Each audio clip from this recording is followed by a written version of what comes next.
દાગ. લેખક કનુ ભગદેવ. પ્રકરણ 2. ભેદી બાતમી. દિલીપે વગાડેલી ડોરબેલના જવાબમાં આશરે 30 વર્ષની વય તથા ખૂબસૂરત અને આકર્ષક દેખાવ ધરાવતા એક યુવાને દરવાજો ઉગાડ્યો. તમે જ મિસ્ટર આનંદ છો? દિલીપે પૂછ્યું. જી હા, ફરમાવો, યુવાને નમ્ર અવાજે કહ્યું. દિલીપે તેને પોતાનો પરિચય આપ્યો. પરિચય જાણીને આનંદ દરવાજા પરથી એક તરફ ખસી ગયો. દિલીપ અંદર પ્રવેશીને એક સોફા ચેર પર બેસી ગયો. આનંદ પણ દરવાજો બંધ કરીને તેની સામે બેઠો. તો તમે પ્રાઇવેટ ડિટેક્ટિવ છો એમને? એણે દિલીપ સામે જોતા પૂછ્યું. હા, દિલીપે ગજવામાંથી સિગરેટનું પેકેટ તથા લાઇટર કાઢતા જવાબ આપ્યો. પરંતુ મારી પાસે આવવાની તમને વળી શું જરૂર પડી મિસ્ટર દિલીપ? આનંદે આશ્રયશ પૂછ્યું. જવાબ આપતા પહેલાં દિલીપે એક સિગરેટ તેને આપી અને બીજી પોતે લીધી. પછી બંનેની સિગરેટ સળગાવ્યા બાદ બોલ્યો. મિસ્ટર આનંદ, હું તમને મળવા માટે નથી આવ્યો. તો? હું આરતીને મળવા માટે આવ્યો છું. આરતીને? આનંદની આંખો સંકોચાઈને ઝીણી બની ગઈ. હા, દિલીપે સિગરેટનો એક લાંબો કસ ખેંચીને કહ્યું. આરતીને. આનંદ થોડી પળો સુધી શંકાભરી નજરે તેની સામે તાકી રહ્યો. મિસ્ટર દિલીપ, તમને આરતીના પતિ કૈલાસે તો અહીં નથી મોકલ્યા ને? છેવટે એણે પૂછ્યું. ના, દિલીપે નકારાત્મક ઢબે માથું હલાવતા કહ્યું. હું મારી ઈચ્છાથી જ આવ્યો છું. તમારી ઈચ્છાથી?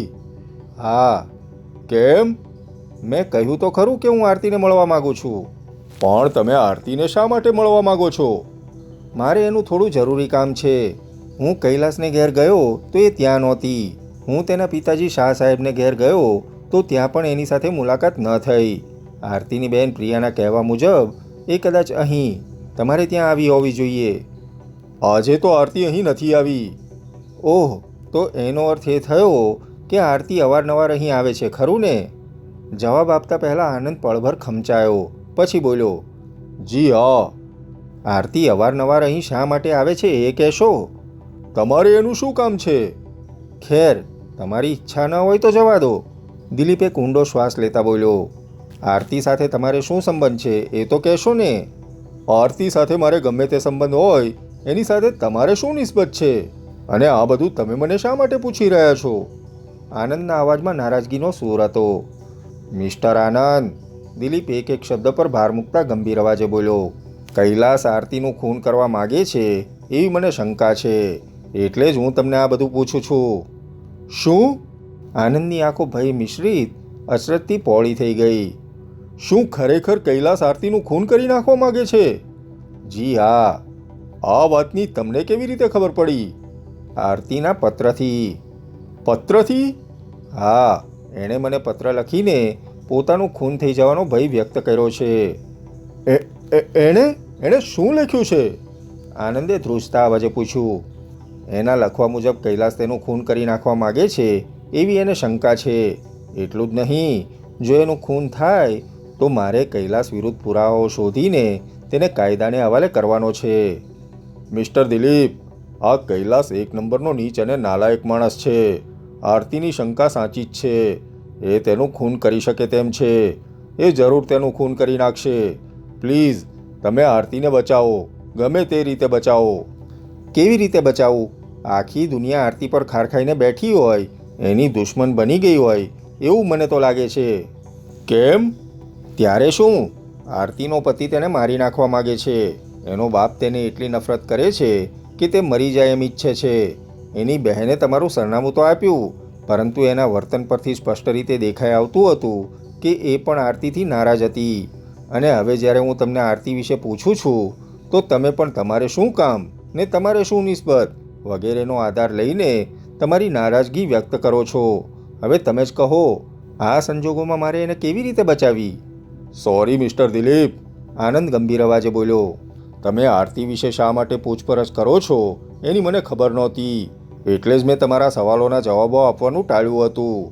પરંતુ હવે હું તમારાથી કશું જ નહીં છુપાવું. હું તમારા દરેક સવાલના સાચા જ જવાબો આપીશ. Very good. તો સૌથી પહેલાં તો એ વાતનો જવાબ આપો કે આરતી સાથે તમારે શું સંબંધ છે? દિલીપે ધીમેથી માથું ધોણાવતા પૂછ્યું. એ જ કે જે મજનૂને લૈલા સાથે હતો, ફરહાદને શીરી સાથે હતો, રોમિયોને જુલિયટ સાથે હતો. આનંદ ભાવુક અવાજે બોલ્યો. ઓહ, તો તમે બંને પ્રેમી પ્રેમિકા છો એમને? હા. એ વાતની કૈલાસને ખબર છે? હા, ખબર છે. આનંદ ખમચાતા અવાજે બોલ્યો. અને જો તે આરતીનું ખૂન કરવા માગતો હોય તો તેનું કારણ એ જ છે કે આરતી મને પ્રેમ કરે છે.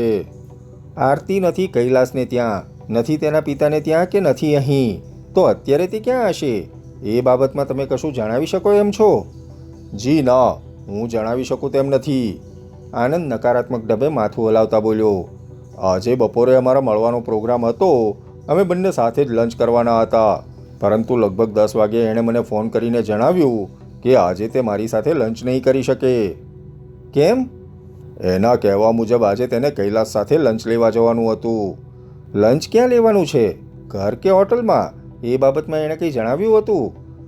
ના, આ બાબતમાં એણે કશું જ નહોતું જણાવ્યું. અલબત્ત પોતે લંચ કર્યા પછી મને મળવા માટે આવશે એટલું જરૂર કહ્યું હતું. આનંદ બોલ્યો.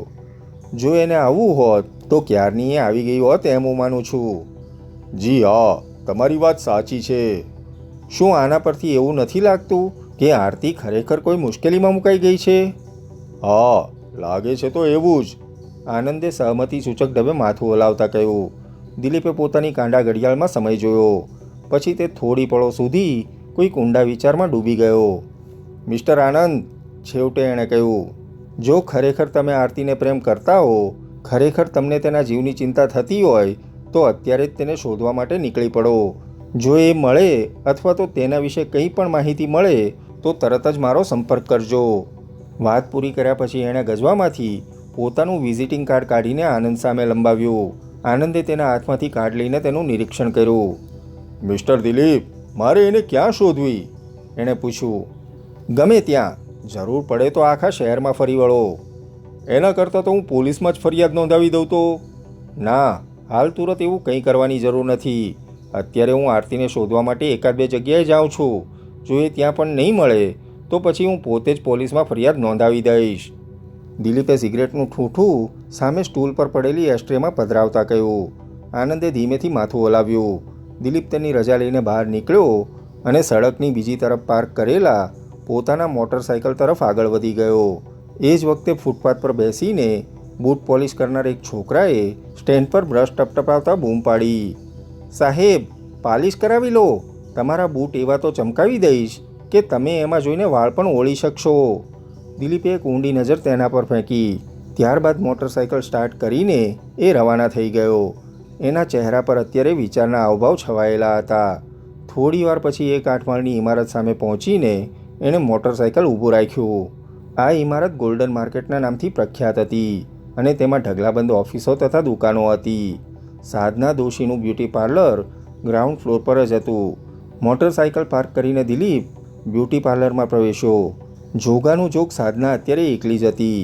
સાધના આશરે 25 વર્ષની વય ધરાવતી દુબળી પાતળી પરંતુ સ્વસ્થ અને સુંદર યુવતી હતી. એક કાઉન્ટર પાછળ બેઠી હતી. એણે ઊભા થઈને સ્મિત સહ દિલીપનું સ્વાગત કર્યું. આવ દિલીપ, એ બોલી. કેમ છે?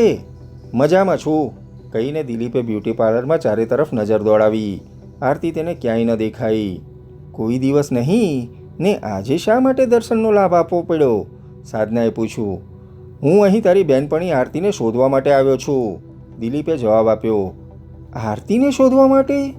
હા, એ અવારનવાર બપોરના સમયે અહીં આવીને બેસે છે એવું મેં સાંભળ્યું છે. આરતી અવારનવાર તો નહીં, પણ ક્યારેક ક્યારેક જરૂર આવે છે, પરંતુ આજે એ નથી આવી. ઓહ, દિલીપ એક ખુરશી પર બેસતા બબડ્યો. આરતી તો ઘણા દિવસોથી અહીં નથી આવી, સાધના બોલી. પરંતુ વાત શું છે દિલીપ? તું એને શા માટે શોધે છે? શું વાત છે એ તો હું પછી ક્યારેક નિરાતે જણાવીશ. હાલ તુરત તો હું માત્ર એટલું જ કહું છું કે જો આરતી સાથે મારી મુલાકાત નહીં થાય તો તેનો જીવ પણ જઈ શકે તેમ છે. આ તું શું કહે છે દિલીપ? સાધનાએ ભય મિશ્રિત અચરજભર્યા અવાજે પૂછ્યું. હું સાચું જ કહું છું સાધના, દિલીપ ગંભીર અવાજે બોલ્યો. આરતીને શોધવા માટે હું કેટલીય જગ્યાએ જઈ ચૂક્યો છું, પરંતુ એ ક્યાંય નથી. તું એના ઘરે ગયો હતો?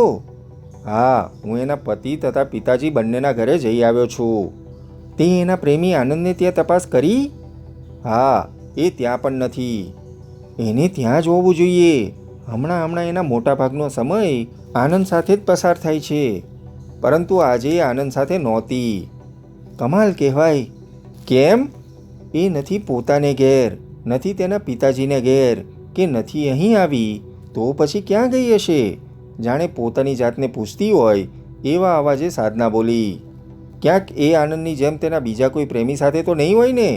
દિલીપે પોતાની શંકા વ્યક્ત કરતાં પૂછ્યું. આનંદ સિવાય જો આરતીનો બીજો કોઈ પ્રેમી હોય તો પણ કમસે કમ હું તેના વિશે કશું જ નથી જાણતી. અલબત્ત આરતી જરૂર પડે એકને બદલે 4-4 પ્રેમીઓ રાખે એવી છોકરી જરૂર છે. કોલેજના જમાનામાં તો એના 10-12 બોયફ્રેન્ડ્સ હતા. અને આવી છોકરી તારી બહેનપણી છે એમને? ભાઈ દિલીપ, એ મારી બચપનની બહેનપણી છે અને બાળપણમાં કોઈ ખરાબ નથી હોતું, એ તો તું જાણતો જ હોઈશ. હા, જાણું છું. અમે બંનેએ યુવાનીના ઉંબરા પર પગ મૂક્યો ત્યારે આરતી ખોટા માર્ગે આગળ વધી તો મેં એને મળવાનું છોડી દીધું. પરંતુ તેમ છતાંય ક્યારેક ક્યારેક અમારી મુલાકાત થઈ જતી હતી. મેં મારા તરફથી તો એને મળવાનો પ્રયાસ ક્યારેય નથી કર્યો. અલબત્ત એ મને મળવા માટે ક્યારેક જરૂર આવે છે.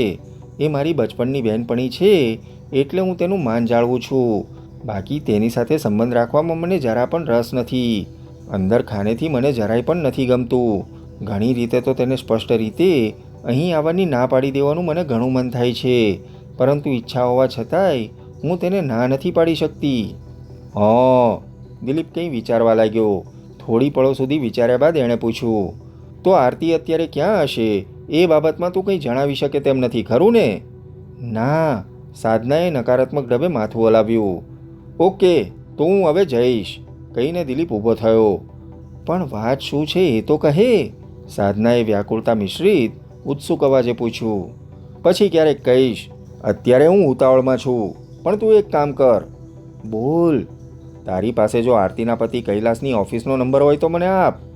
આમ તો મારે એના નંબરની કંઈ જરૂર નહોતી, પરંતુ આરતીએ પરાણે મને તેના પતિનો નંબર લખાવ્યો હતો, કહીને સાધનાએ કાઉન્ટરના ખાનામાંથી એક ડાયરી કાઢી.